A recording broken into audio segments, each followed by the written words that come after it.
The great chamber of the Galactic Council was a place of pride and arrogance. Every race sent their finest representatives here.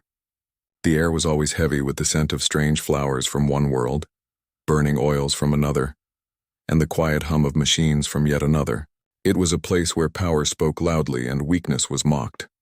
On this day, the chamber was full. Delegates from 100 species sat in their high seats, wrapped in colors and banners of their people. Bright scales shimmered, wings shifted, tendrils swayed in the air. They spoke of politics, of borders, of trade agreements. But soon the talk turned to humans. Humans, the newest arrivals to the stars. Most laughed when their name was spoken. They called humans fragile. They called them short-lived. They called them loud and foolish children. Many said humanity would be nothing more than a small, noisy race, forgotten in the endless sea of the galaxy. But then, an old voice rose. Fools. The word cut through the noise. It was spoken by the delegate of the Threx, an ancient species with skin like polished silver and eyes that had seen centuries of war. He stood slowly, leaning on his long black staff, his body trembling but his gaze unbroken. "You sit here and mock them," he said. "You sit here and call them weak. You do not know them. You have not seen them when their hearts break. I tell you now, may the gods themselves help you when humans go mad."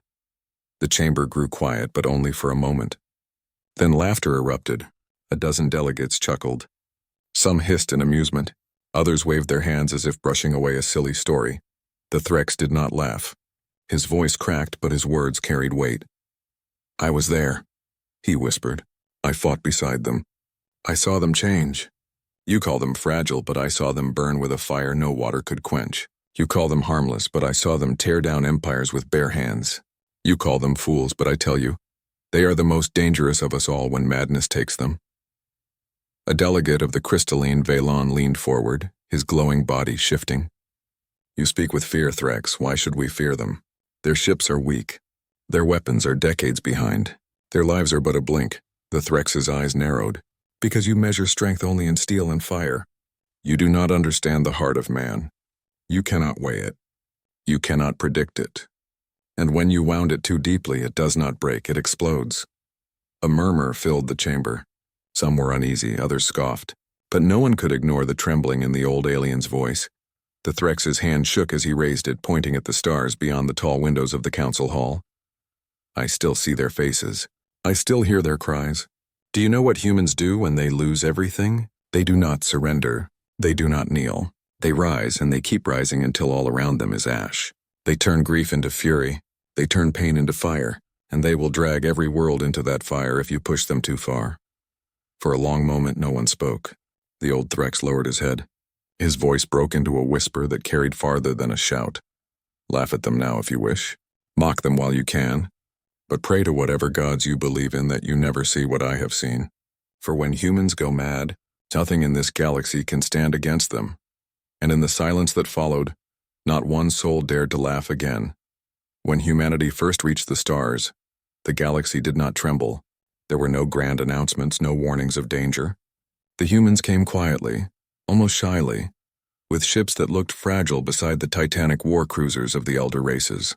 Their technology was clumsy, their shields weak, their weapons old by galactic standards. At first, no one took them seriously. The council recorded their entry with little care, placing their name among the long list of minor species. Many thought humans would remain on the edges of the galaxy, farming small colonies, trading scraps, and living in the shadows of greater empires. But those who met them soon learned something different. The first impression of humans was always strange. They smiled too much. They asked too many questions. They touched things they should not touch, laughed in places where silence was expected, and spoke with an eagerness that unsettled the more reserved species. Yet behind that strangeness was a warmth that could not be denied. Humans shook hands when they met strangers. They shared food even with rivals. They sang songs on long journeys and told stories by fires on frozen worlds. They laughed easily, even in the face of danger, and this confused those who could not understand such behavior. To some, humanity seemed foolish. To others, they seemed reckless. But to a few, they seemed dangerous, though no one could say why.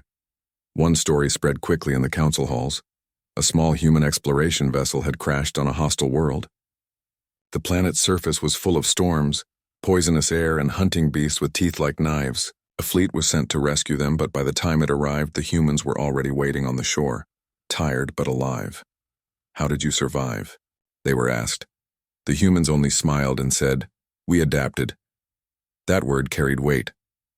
For other species, survival often meant hiding, surrendering, or calling for aid. But for humans, survival meant fighting the storm, killing the beasts, drinking poisoned water until their bodies learned to bear it. They changed themselves instead of waiting for the world to change. The galaxy began to whisper about them. Some called them stubborn. Some called them mad. But no one denied their will to endure. The alien delegate, the old Threx who once warned the council, remembered the first time he fought beside humans. His people had been pushed back by raiders, their armies scattered. Reinforcements were promised but never came. Then a small band of human soldiers arrived, no more than a few hundred. The Threx laughed at first.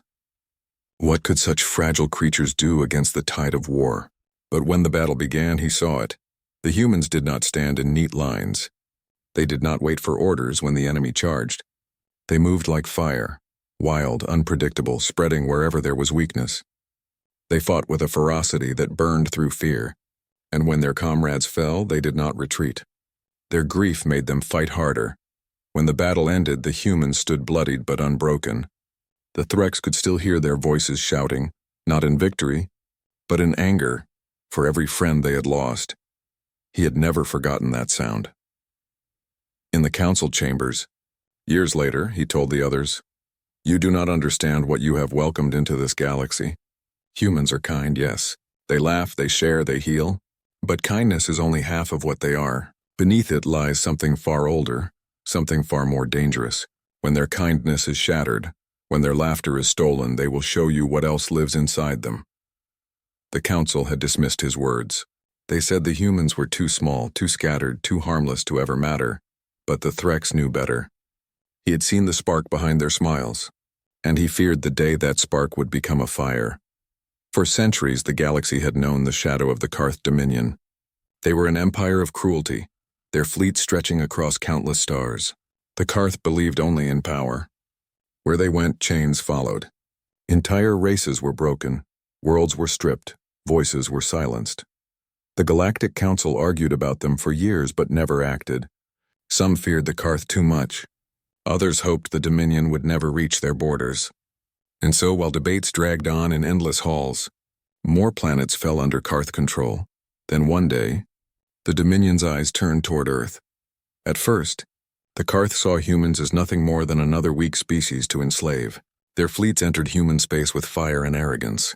They struck without warning, burning cities from orbit, capturing colonies, and dragging millions away in chains. The Council watched from afar.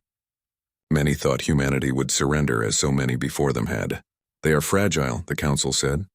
"They will break quickly." But humanity did not break. The first human fleets that rose against the Karth were outmatched. Their ships were smaller, their weapons weaker, their defenses thin. And yet they fought with a fury no one expected. When a Karth fleet destroyed the human colony of Vega Prime, survivors broadcast a single message to the stars: "We do not kneel." That message spread across human space like fire. Every man, woman, and child carried those words in their hearts. Factories worked day and night to build weapons. Civilians turned into soldiers. Old ships were armed with whatever could be found. Farmers, miners, and engineers stood shoulder to shoulder, ready to fight. The Karth laughed at first. They thought this human resistance was amusing. But their laughter faded quickly. The humans did not fight like other races. They did not retreat when outnumbered. They did not surrender when surrounded. Entire crews rammed their ships into enemy cruisers, detonating themselves just to take one more enemy with them. On the ground, human soldiers fought with a kind of madness. Even when their weapons failed, they used knives, rocks, and their bare hands. The Karth began to whisper a word they had never used for slaves before: dangerous. The old Threx delegate remembered those early days. He had stood beside humans on a broken world, where the sky burned red with war. He had watched them bury their dead in silence, then rise again with fire in their eyes. He could never forget the sound of their anger. It was not the loud roar of beasts. It was something quieter, deeper, A steady promise whispered through clenched teeth. We will not forgive. We will not stop. The Karth began to feel something they had not felt in centuries. Fear, because for every human world they burned, 10 more voices cried out for vengeance. For every family they enslaved, 100 more picked up weapons. For every soldier they killed, 1,000 swore revenge. Humanity's fury was spreading and the galaxy was watching. Other races, once too afraid to resist the Karth, began to take courage. They saw humans, fragile and short-lived, standing against the greatest empire of the stars and refusing to kneel. The council chambers buzzed with nervous whispers. Delegates who once mocked humans now asked questions. What if they win? What if their rage cannot be stopped? But it was too late. The war had begun, and nothing could halt the fire that had been lit. The old Threx's voice echoed in his own mind. May the gods help us all. For when humans are driven to madness, they will fight until the stars themselves burn. And the stars, one by one, were beginning to burn. The war with the Karth grew darker, with every passing year. Entire human cities were burned, colonies erased, families torn apart. But instead of breaking, humanity began to change. Something deep inside them shifted. The old Threx delegate who had warned the council described it best. Do you know what humans do with grief? They do not hide it. They do not bury it. They forge it into fire. And that was the truth. Every loss seemed to make humanity stronger. Every world that fell was a wound, but also a spark. From those sparks came flames, and soon those flames became a storm of fire across the stars. The humans stopped fighting only to survive. They started fighting to erase the Dominion. Their scientists worked without rest, turning every ship into a weapon. Cargo haulers became battleships. Mining lasers became cannons. Old, broken satellites were armed with explosives and sent crashing into enemy fleets. Nothing was wasted. Nothing was too small to be turned into a weapon. And their soldiers became something terrifying. The Karth had expected humans to break when surrounded, to surrender when outnumbered. But humans did not surrender. They fought until their last breath, and when death came, they made sure their enemy died with them. There were stories told even among the Karth soldiers, stories of human squads that fought for days without sleep, fueled only by anger. Stories of humans who, when their guns ran out, charged with knives or even bare fists, screaming with fury. Stories of soldiers who laughed while bleeding out just to scare the enemy. At first, the galaxy did not believe these tales. They thought they were lies spread to frighten children. But then the reports piled higher and higher, and the galaxy realized the stories were true. The Karth, who had once enslaved 1,000 worlds, now faced an enemy unlike any they had known. They were not fighting a species anymore. They were fighting rage itself. The council began to whisper in fear. Some asked if humanity had gone too far, if their madness would consume everything. Others said it was justice that the Karth deserved every flame that consumed them. But the Threx knew the truth. I saw them fight beside me, he said. I saw the light in their eyes. It is not the light of hope. It is not the light of victory. It is the light of fury, the kind of fury that does not end even when the enemy is gone. On the battlefield, the humans began to terrify even their allies. Soldiers of other races who once pitied humans now fought beside them with unease, glancing nervously at their wild eyes, their bloodied smiles. Humanity was no longer seen as weak. They were seen as something raw, dangerous, unstoppable, and the madness spread. When the Karth burned the human colony of Elysium, survivors did not mourn quietly. They swore an oath. No Karth would live to see mercy. Entire human fleets began hunting not only soldiers but the very homeworlds of the Dominion. Civilian Karth colonies were destroyed without hesitation. The humans were no longer fighting just for survival. They were fighting for revenge. The galaxy held its breath. For though many hated the Karth, they began to fear the humans even more. Because now the question was no longer, would humanity survive? The question was, What would remain of the galaxy when humanity was finished? The old Threx, speaking to the council, lowered his voice as silence filled the chamber. You call it bravery, you call it strength, but I call it madness. They have become a storm, and when humans go mad, no empire, no dominion, no council can stop them. And still, the fires of their fury spread. The war was no longer just a struggle between the Karth Dominion and humanity. It had become something larger, something far more dangerous. The humans had turned their grief into fury, and their fury into fire, and now that fire spread across the stars. Every new attack by the Karth only fed the flames. When a human colony was destroyed, 10 more fleets rose from the ashes. When soldiers fell in battle, their names were carried as banners and others swore vengeance in their place. For the Karth, victory became impossible, not because humanity had the strongest weapons, but because humanity refused to stop fighting. The Karth commanders began to fear the humans more than their own leaders. Entire fleets hesitated before engaging them. Soldiers whispered in fear of human squads that fought until nothing was left alive. Even the most hardened Karth captains admitted in secret, "We do not face men. We face madness." And yet the humans were not alone. Other races, once too afraid to resist the Dominion, began to find courage. They looked at humanity, fragile but unbroken, and they felt shame for their own cowardice. Slowly, one by one, smaller nations joined the human fight. But there was something troubling in this alliance. The humans did not lead with patience or diplomacy. They led with fury. They taught their new allies not how to endure, but how to strike, how to bleed for vengeance, how to use rage as a weapon. The gentle races that once avoided violence now began to fight with human fury. The Threx delegate remembered it clearly. He had once fought beside his own people with discipline, with strategy, with calm. But when humans fought beside him, he found himself shouting, striking harder, fighting longer. Their madness was not only their own, it was contagious, and the galaxy changed. The humans built fleets like none had seen before. Not elegant cruisers or shining dreadnoughts, but brutal machines of war, built only for destruction. Their ships were filled with scars, patched metal, and weapons strapped wherever there was space. They were not beautiful, but they were terrifying.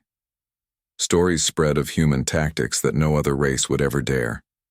Some fleets cut their own fuel lines just to turn their ships into flaming torpedoes. Others lured enemies into traps, sacrificing whole worlds just to drag Dominion fleets into ambushes. There was no cost too high for victory, no line too sacred to protect. The Council, who once mocked humanity, now watched in silence and fear. They had expected humans to fall. Instead, they were watching humans rise, dragging allies with them, burning everything in their path. But the question no one wanted to ask grew louder in every mind. What happens when the Karth are gone? Would humanity stop? Would their rage finally rest? Or would their madness turn to new enemies, new targets, new wars? The old Threx delegate spoke with a heavy heart. You think they fight only for freedom? You are wrong. They fight because their grief demands it. They fight because their pain has no place to rest.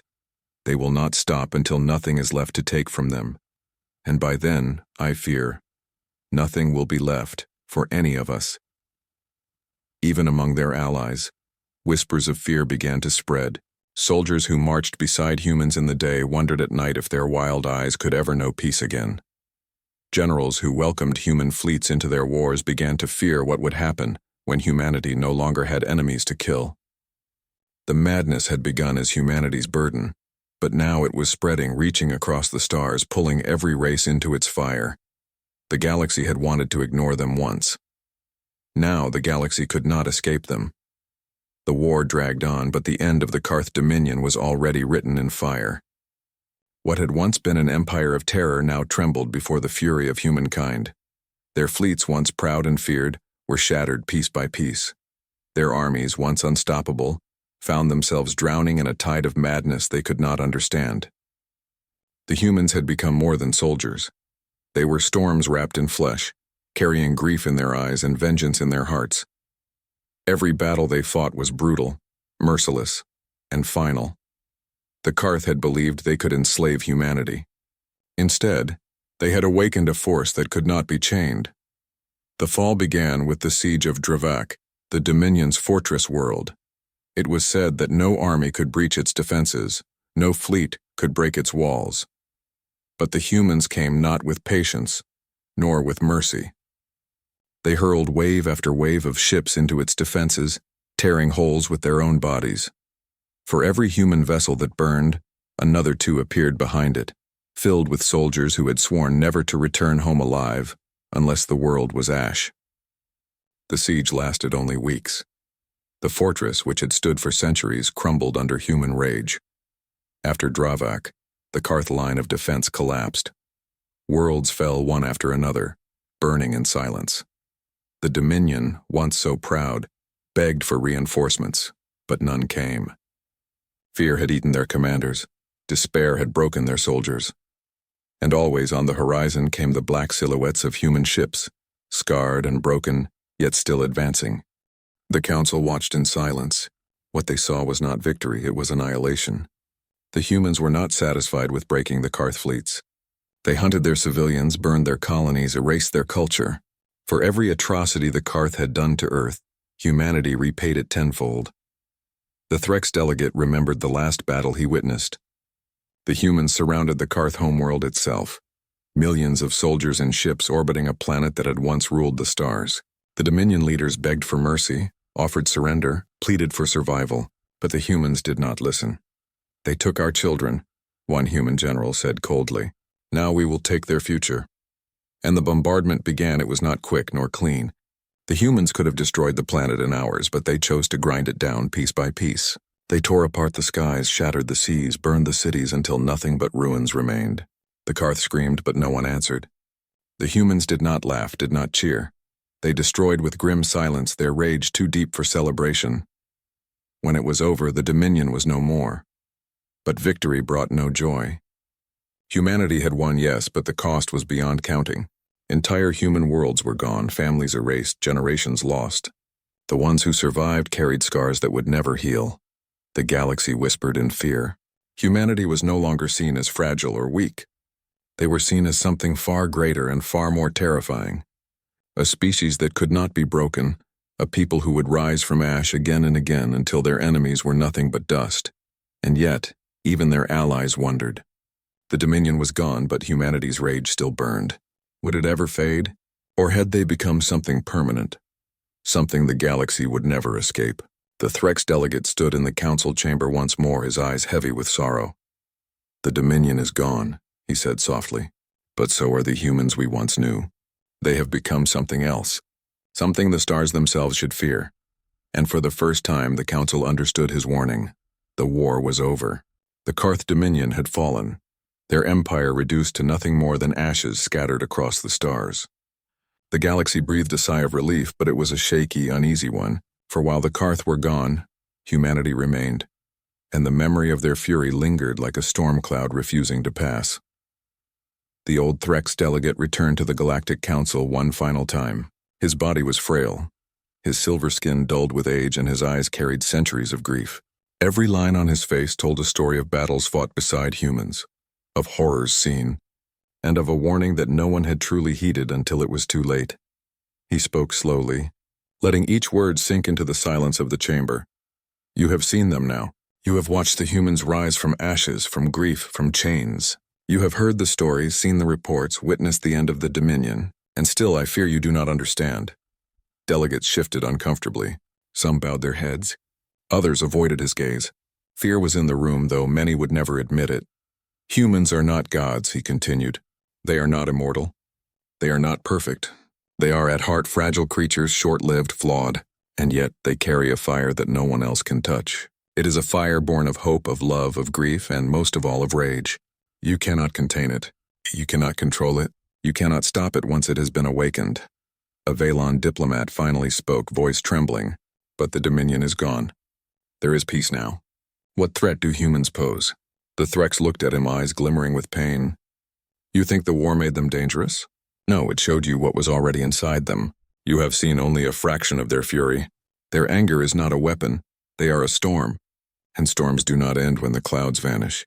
He paused, letting the weight of his words settle. The chamber was completely silent. Even the youngest delegates, who had laughed at humans when they first arrived, now felt the chill of truth. "Pray you never see it again," the Threx whispered, his voice cracking. "Pray that your worlds are never shattered, that your children are never taken, that your homes are never burned. For when humans go mad, they fight not for victory. They fight for justice. They fight for vengeance. They fight until nothing is left standing in their way. And by then, even the gods themselves might tremble." The delegates sat frozen. Some wept quietly. Others could not breathe. For in his words was not only warning, but a strange kind of reverence. Humanity had become something no one could ignore. An unstoppable force that had survived everything the galaxy threw at it and had risen stronger. Angrier and fiercer, the Threx lowered his staff. His final message delivered. He turned slowly, leaving the chamber, leaving the delegates to sit with a truth they could not deny.